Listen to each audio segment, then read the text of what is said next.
Your orchid stopped blooming, and at some point, you decided it was your fault.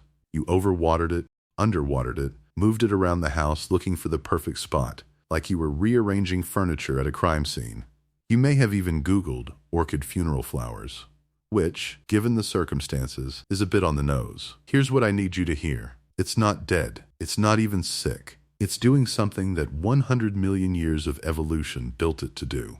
And the people who figured that out first, long before YouTube told you otherwise, didn't have thermometers, fertilizer schedules, or an app. They just watched.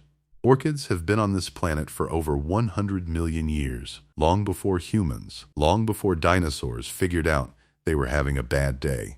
Chinese imperial courts cultivated them for 3,000 years. Confucius called them the king of fragrant plants. The Aztecs used them medicinally.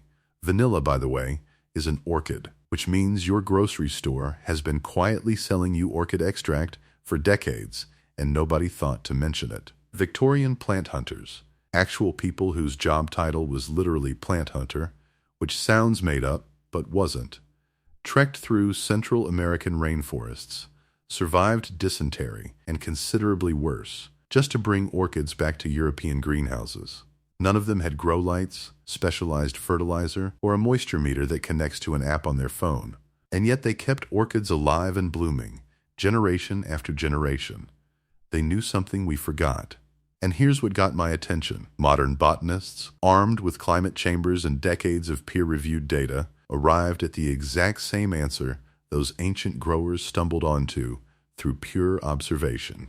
Centuries earlier, two worlds, centuries apart. One answer.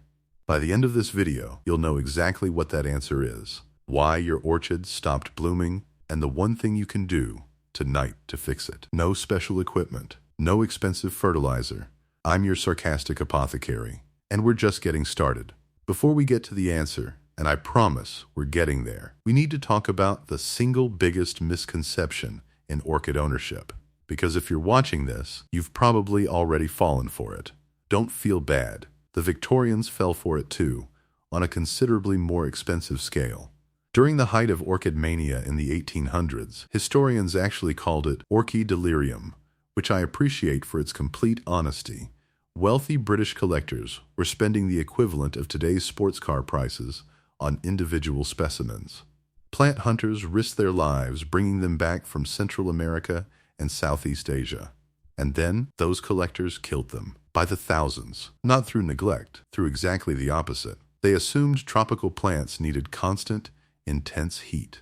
They built boilers, sealed their greenhouses, and essentially cooked their orchids alive. Entire collections, worth small fortunes, died within weeks of arrival. The plant hunters kept bringing more. The collectors kept buying more. Nobody stopped to ask what the plant actually needed. What the plant was doing, what yours is doing right now, on your windowsill, is this: resting strategically, on purpose. Botanists call it dormancy. The orchid, having spent considerable energy on blooming, redirects everything back into its root system and leaves, filing away its summer photos and preparing for next season. The Phalaenopsis, the one you almost certainly have, with the wide flat petals and the quiet judgment, can stay in this mode for 6 weeks to several months. And during every one of those weeks, it is doing something underground you cannot see. Saving up, building strength, waiting for exactly the right signal, like a retiree who has absolutely earned the right to sit quietly and not be bothered. The Victorians never figured out what that signal was. It was only when a handful of growers, working in cooler, leakier, considerably less impressive greenhouses, started producing spectacular blooms that anyone stopped to ask why. The answer, when it finally came, was so simple it was almost insulting. Remember those ancient growers? The Chinese imperial courts, the Victorian plant hunters. Here's what they were actually doing. In China, orchids were moved indoors in autumn, not because anyone told them to, but because that's what autumn means. Cooler rooms, thinner walls, nights that drifted downward while the household slept. The orchid felt it. In Victorian England, the greenhouses that produced the most spectacular displays weren't the heated ones. They were the ones with ventilation gaps, leaky panes of glass, windows left cracked at night, because the gardener forgot, or couldn't be bothered, or simply didn't think it mattered. It mattered. In Central American rainforests, where orchids evolved before anyone thought to move one into a parlor, the dry season brings something specific. Not just less rain, cooler nights, a reliable rhythmic drop in temperature between sundown and sunrise that the orchid's entire biology is calibrated to recognize. That temperature drop is the orchid's alarm clock. Modern botanists confirmed it, a consistent drop of approximately 10 degrees Fahrenheit between day and night temperatures, held for 4 to 6 weeks, triggers the blooming cycle. That's the whole answer. 10 degrees. 4 to 6 weeks. A signal this plant has been reading for longer than our species has existed. The ancient growers didn't know the mechanism. They didn't have the vocabulary for it. They just knew that orchids placed near cool windows in autumn bloomed in spring. They passed that knowledge down not as science, but as habit, as the kind of practical wisdom that gets buried in practice and forgotten the moment the practice stops. 3,000 years of observation. 3 decades of botanical research. Opposite directions. Same answer, which I find either deeply comforting or mildly embarrassing for modern science, depending on my mood.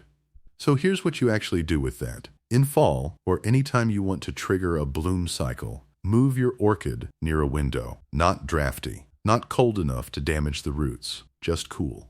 A west-facing windowsill, a sunroom, anywhere the nighttime temperature naturally dips about 10 degrees below your daytime room temperature.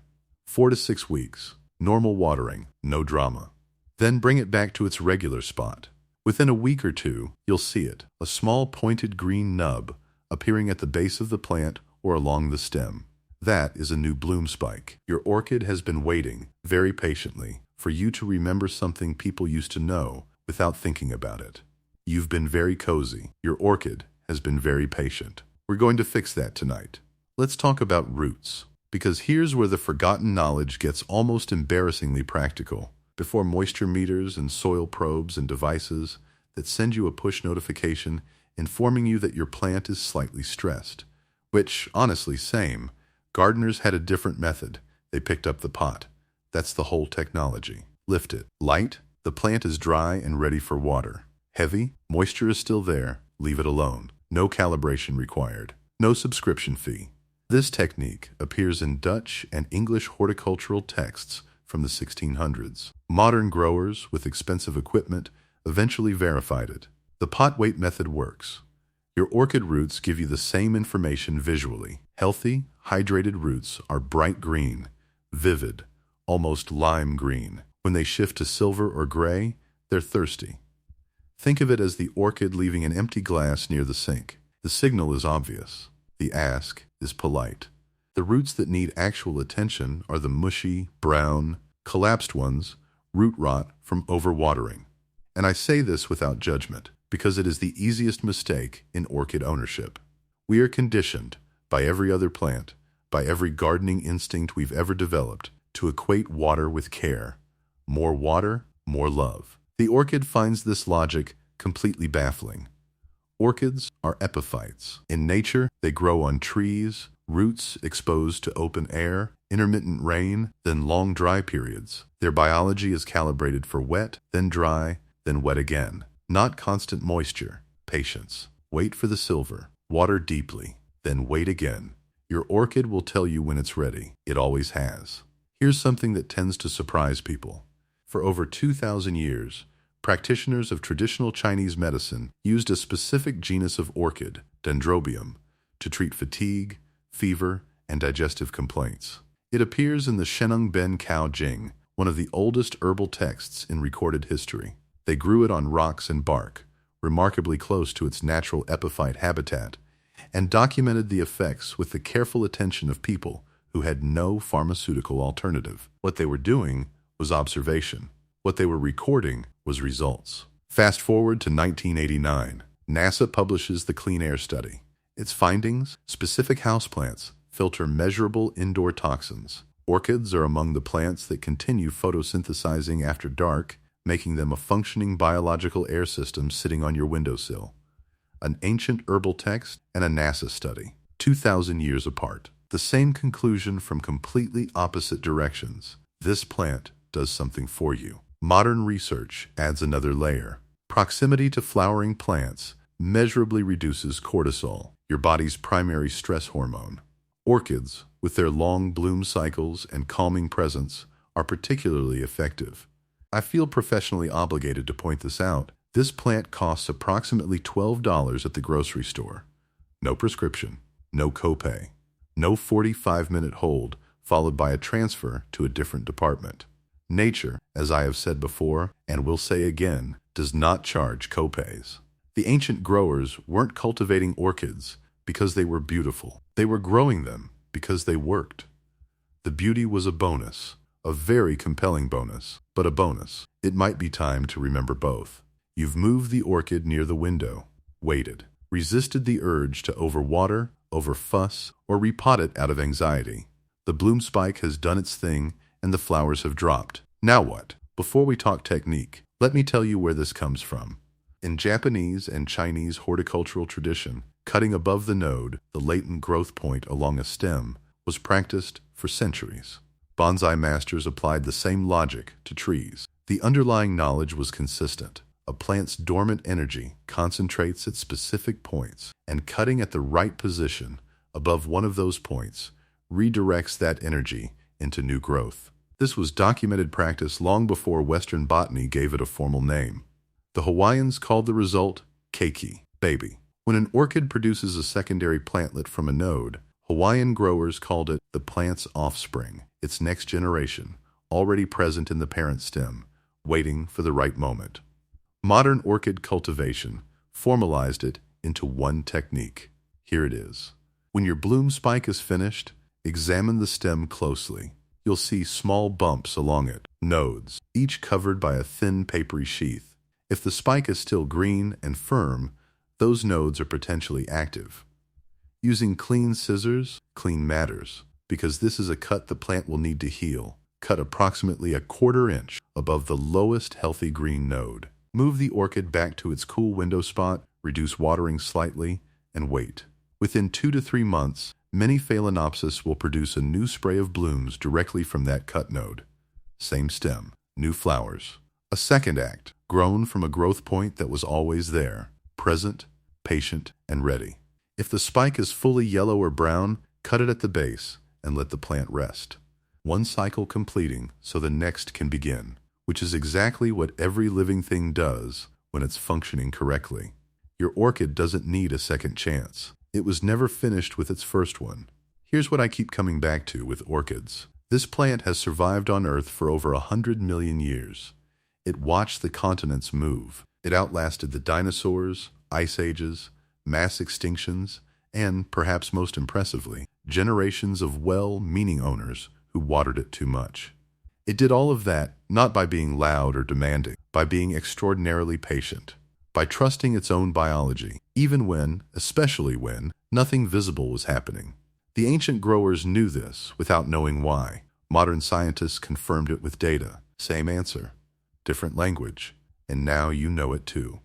We almost threw this plant away. A lot of us literally almost threw it away, looked at those bare stems, and decided the story was over. The orchid was not concerned. It had done this before, through circumstances considerably more dramatic than your living room. It was always going to bloom again. Honestly, it's the most organized living thing in your house. Don't tell your other plants I said that. I'm your sarcastic apothecary. Drop a comment. Tell me what's sitting on your windowsill right now, pretending to be dead. Subscribe if you want to find out what it's actually doing. Grow something. Your future self will thank you.